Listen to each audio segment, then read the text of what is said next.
Un voto a mano alzada por unanimidad para limitar aún más la libertad de expresión en Cuba. El Parlamento aprobó una ley llamada de comunicación social que prohíbe los medios de comunicación independientes en toda la isla. Ahora solo se permiten los medios controlados por el Estado. Es hora de comprender y emplear todos los recursos de la comunicación social para favorecer la participación, la transparencia, la rendición de cuentas, para poner en común, es decir, unir todos nuestros conocimientos en función de extraer las mejores ideas, articularnos y generar consensos. Con el auge de Internet, los últimos años han visto surgir varios medios de comunicación en línea de tendencia muy crítica hacia el poder comunista.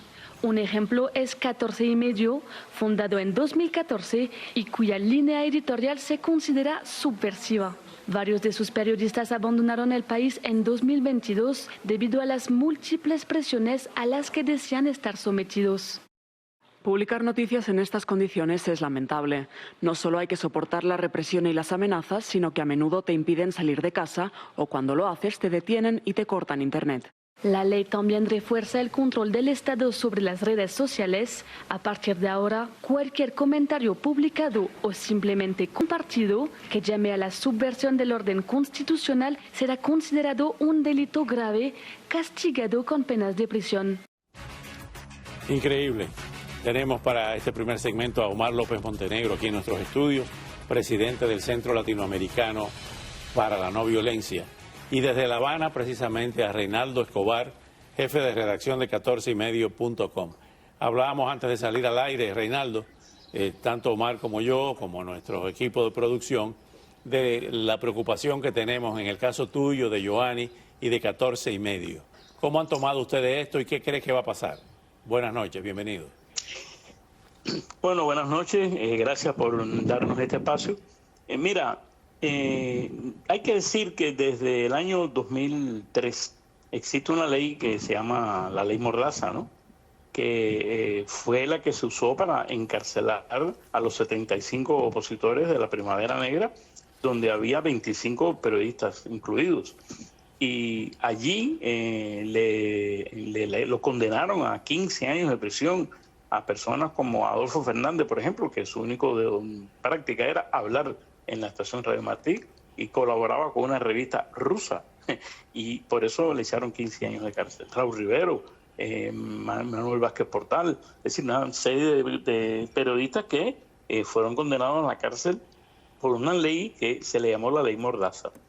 Desde entonces esa ley no ha sido derogada y el gobierno sencillamente la ha mantenido en una especie de pausa, pero sin anunciar que hay una pausa. Incluso a muchos periodistas independientes y opositores de otra naturaleza, cuando los detienen, la seguridad del Estado los ha amenazado de aplicarle la ley 88 aquella. Digo esto porque si no se entiende muy bien esta ley sin entender aquella, ¿no? Esta ley lo único que hace es refrendar el delito de opinión de una manera más sutil quizás, pero también más efectiva, porque es una ley que toca puntos que no estaban tocados antes. Cuando se hizo la ley 88 no existía Internet, no existían los blogs, no existían los medios independientes. Era lo único que se conocía de que un periodista cubano escribía y ponía sus opiniones en medios extranjeros, hasta que aparecieron algunas revisticas de dentro que casi no circulaban. Pero ya la preocupación que tiene hoy el gobierno es que el periodismo independiente es, sin lugar a duda, la mayor preocupación que tienen ellos como fuerza capaz de desatar opiniones dentro de la población. Y eso es todo. ¿Qué pasa? ¿Ahora qué hacer? Bueno, pues sencillamente hay tres opciones. Uno puede seguir haciendo lo que está haciendo con su nombre y apellido, lo cual es bastante, se puede decir que es bastante temerario. También uno puede empezar a escribir con un seudónimo y cambiando un poco el estilo para que no se den cuenta que es uno, pero bueno, eso también es peligroso. Y queda la otra opción, que es la opción de renunciar a seguir haciendo esto y dedicarse a vender rositas de maíz o algo parecido. Omar López Montenegro, ¿cuál es la lógica de esto? O sea, se nos hace difícil pensar que en un momento en que arrecia el pedido a nivel internacional de que se levante el embargo, de que exista sectores internacionales, de que haya un acercamiento entre Washington y La Habana, el gobierno, la dictadura cubana se atrinchera más. ¿Y cómo lees tú esta vuelta de tuerca? Bueno, tiene mucho que ver con algo que mencionaba Reinaldo en su exposición, ¿no? Y es la capacidad que ha tenido la prensa independiente, incluso con los medios modernos de comunicación, de crear estados de opinión dentro de la población cubana. Y cómo estos estados de opinión, en muchos sentidos, se han transformado en estados de actuación. Yo creo que el régimen, esta medida lo que busca es intimidar a la prensa independiente, al periodismo ciudadano, a la gente posteando cosas en internet, que sabemos que fue el origen de las protestas del 11 de julio y de todas las protestas que se han venido sucediendo. Hay un sentido de urgencia dentro del régimen y este sentido de urgencia lo pone a la defensiva y estima que su principal prioridad es cortar la capacidad de los cubanos de comunicarse unos con otros de manera instantánea, de manera repentina, y que esto está generando un estado mental que está inclinando a la gente a la actuación. Esto viene no por gusto después de lo de Caimanera, sabemos lo que pasó en Nuevita. Han habido, yo a estas cosas le llamo tomas de pueblos y ciudades, tomas ciudadanas por periodos breves de tiempo. Y esto lo provoca el internet y lo provoca la capacidad de la gente de postear, y el régimen está atacando esto. Reinaldo, aquí, por lo que podemos leer algunas líneas de este proyecto, la ley de comunicación estimula el uso de internet para la defensa de la sociedad socialista. Las redes sociales y el periodismo independiente deberán guiarse por la nueva ley. Estará prohibido colaborar con medios considerados como opuestos al sistema. La ley de comunicación aprobará nuevas formas de financiamiento para los medios oficiales. O sea, controla todas las posibilidades de que existan medios independientes. También van a ser sancionadas las personas, por ejemplo, que colaboran con ustedes para que siga saliendo el periódico.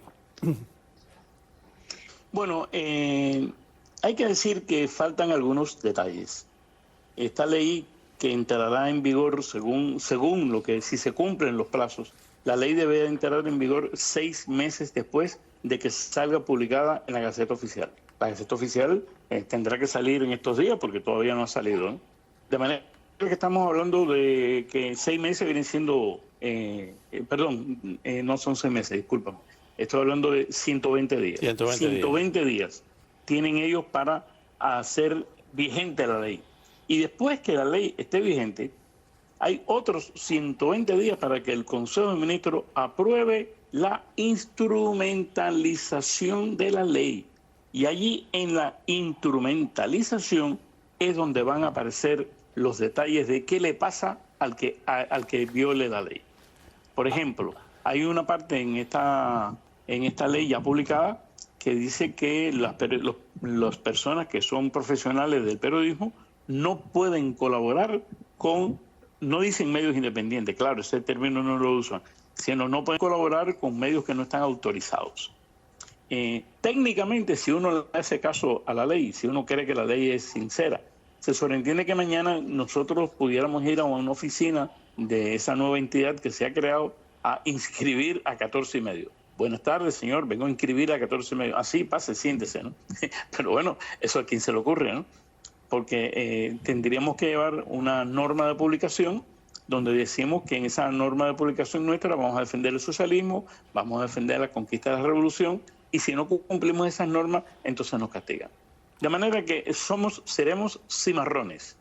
Yo no sé, quizás una persona que tenga más cultura en esto pueda saber, seguro que Oscar Aza lo sabe, que en el siglo XVII, XVIII había códigos de marinería. Sí. Había leyes para marinería internacional, pero los piratas se limpiaban las orejas con eso. Entonces, bueno, por eso digo que siempre existe el cimarronismo.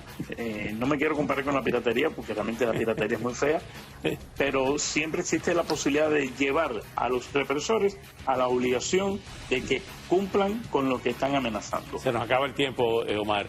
Hay aquí una parte impresionante. La nueva ley establece prohibiciones para el uso de la llamada imagen y marca país. ¿Qué es eso, la imagen y marca país? Es la bandera cubana, como los muchos activistas, lo que ellos llaman los símbolos patrios, y ahora le han dado en llamar imagen y marca país. Pero como el país no es de ellos, la gente tiene siempre la potestad, como dice Reinaldo Escobar, del cimarronismo y utilizar la marca país en favor de la libertad. O sea, no pueden poner en 14 y medio ni la bandera cubana, ni el escudo, y mucho menos el himno. Gracias, Reinaldo, estaremos en contacto. Gracias, Omar. Y cuando regresemos, la vicegobernadora de la Florida, Yanet Núñez, responde en entrevista exclusiva que nos diera a muchas de las preguntas que nos hacemos tras el anuncio de la aspiración presidencial del gobernador Ron DeSantis. Entre ellas, cómo enfrentará el gobernador de la Florida los ataques personales que ya recibe del expresidente Donald Trump. Ya volvemos.